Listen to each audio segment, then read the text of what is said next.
Hi guys, good morning. Ito ang aming ulam guys. Tuna, niluto ko lang yan sa napakaliit na mantika. Kunting-kunti lang ang mantika, pinagluto ko dyan. Kasi non-sticky naman ang pinaglutuan ko. Yan. Saka nagluto din ako ng itlog. Ang niluto kong itlog na yan with cabbage. Yan.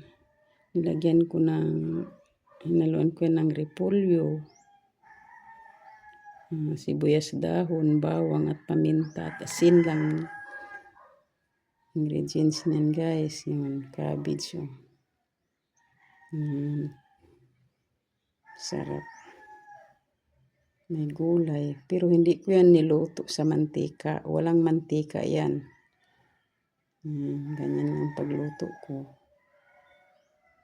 Healthy na healthy.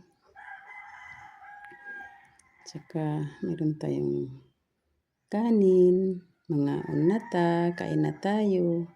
Kumaon na kita niyo. Mangantayon. Let's eat. Thank you so much guys for watching. I love you guys.